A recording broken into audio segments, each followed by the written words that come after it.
Pour François de Smet, défi, on aurait dû assumer la pénurie dès le début et encourager les masques alternatifs. La haie du déshonneur, à l'hôpital Saint-Pierre, une partie du personnel soignant a clairement exprimé ce samedi sa colère face à la première ministre. Ils l'ont accueillie avec une haie d'honneur, mais le dos tourné. Une attitude compréhensible pour le président de Défi François de Smet, invité de Matin Première. On peut les comprendre, la cerise sur le gâteau étant quand une membre du gouvernement fédéral les traite en plus d'enfants, mais c'est une colère qui, à mon avis, remonte à bien avant la crise du Covid. Malgré ses qualités et défauts, Sophie Wilmer représente le gouvernement et je pense que le personnel soignant a voulu exprimer un ras-le-bol, une fatigue, dénoncer une pénurie endémique qu'il dénonce depuis des années. François de Smet reconnaît que certaines réformes étaient peut-être nécessaires, la compétition entre hôpitaux, il fallait bien faire quelque chose, mais il regrette que Maggie de Bloch, en qui le personnel soignant pouvait avoir confiance, parce que c'est un médecin de formation, y soit allé un peu à la hache, sans concertation. Je pense que le message est passé qu'on ne peut pas s'occuper des soins de santé sans les soins de santé. Lui aussi réclame une commission parlementaire pour établir les responsabilités dans la gestion de la crise du coronavirus. Il y a les problèmes actuels, il y a les cafouillages sur les masques, mais le plus gros des péchés originels, sur lequel tout le monde commence à s'accorder, c'est que, en théorie, on avait un plan pandémie, mais en pratique on n'avait pas de masque, pas de test. Le péché originel, c'est qu'on est passé d'une gestion avec stock stratégique, qu'on a détruit il fallait le faire mais, qu'on n'a pas renouvelé, et on est passé à une gestion à flux tendu. On n'a pas été prêt en termes de testing, ça a été destructeur en maison de repos, et on n'était pas prêt pour les masques, et il ne pointe pas la seule responsabilité de la ministre de la Santé Maggie de Bloch, mais bien du gouvernement précédent dans son ensemble. Se retrouver avec 9000 morts, après 2 mois de confinement, alors qu'on a respecté les règles, alors qu'on a réussi à maintenir la courbe en dessous du nombre de lits en soins intensifs, qu'on n'a pas eu les débordements qu'on a eu ailleurs, c'est quand même 1000 de plus qu'en Allemagne en chiffres absolus. Ça prouve quand même bien qu'il y a eu un souci. On n'a pas été prêt en termes de testing, ça a été destructeur en maison de repos, et on n'était pas prêt pour les masques. Sans vouloir tirer sur les ambulances, ça n'a jamais été mon genre, il y aura quand même des responsabilités à pointer.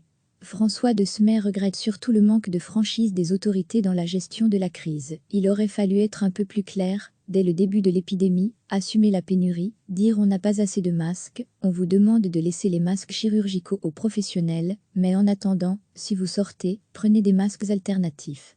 On a fait chez Défi une petite campagne à ce sujet, la population peut comprendre qu'il y a une pénurie, qu'il y a une crise, ce qu'il faut, c'est reconnaître les manquements quand ils sont là. La haie du déshonneur, à l'hôpital Saint-Pierre, une partie du personnel soignant a clairement exprimé ce samedi sa colère face à la première ministre. Ils l'ont accueillie avec une haie d'honneur, mais le dos tourné.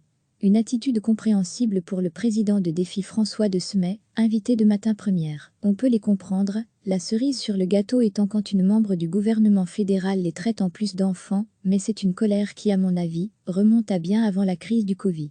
Malgré ses qualités et défauts, Sophie Wilmer représente le gouvernement et je pense que le personnel soignant a voulu exprimer un ras-le-bol, une fatigue, dénoncer une pénurie endémique qu'il dénonce depuis des années.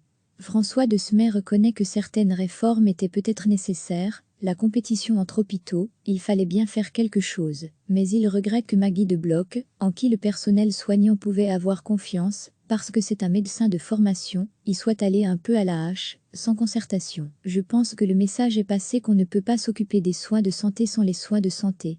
Lui aussi réclame une commission parlementaire pour établir les responsabilités dans la gestion de la crise du coronavirus. Il y a les problèmes actuels, il y a les cafouillages sur les masques, mais le plus gros des péchés originels, sur lequel tout le monde commence à s'accorder, c'est que, en théorie, on avait un plan pandémie, mais en pratique on n'avait pas de masque, pas de test. Le péché originel, c'est qu'on est passé d'une gestion avec stock stratégique, qu'on a détruit il fallait le faire mais, qu'on n'a pas renouvelé, et on est passé à une gestion à flux tendu. On n'a pas été prêt en termes de testing, ça a été destructeur en maison de repos, et on n'était pas prêt pour les masques, et il ne pointe pas la seule responsabilité de la ministre de la Santé Maggie de Bloch, mais bien du gouvernement précédent dans son ensemble. Se retrouver avec 9000 morts, après 2 mois de confinement, alors qu'on a respecté les règles, alors qu'on a réussi à maintenir la courbe en dessous du nombre de lits en soins intensifs, qu'on n'a pas eu les débordements qu'on a eu ailleurs, c'est quand même 1000 de plus qu'en Allemagne en chiffres absolus. Ça prouve quand même bien qu'il y a eu un souci. On n'a pas été prêt en termes de testing, ça a été destructeur en maison de repos, et on n'était pas prêt pour les masques. Sans vouloir tirer sur les ambulances, ça n'a jamais été mon genre, il y aura quand même des responsabilités à pointer. François de Smet regrette surtout le manque de franchise des autorités dans la gestion de la crise. Il aurait fallu être un peu plus clair, dès le début de l'épidémie, assumer la pénurie, dire on n'a pas assez de masques, on vous demande de laisser les masques chirurgicaux aux professionnels, mais en attendant, si vous sortez, prenez des masques alternatifs.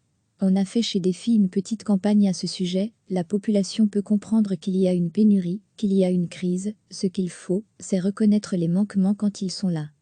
Cliquez sur s'abonner pour recevoir les dernières nouvelles.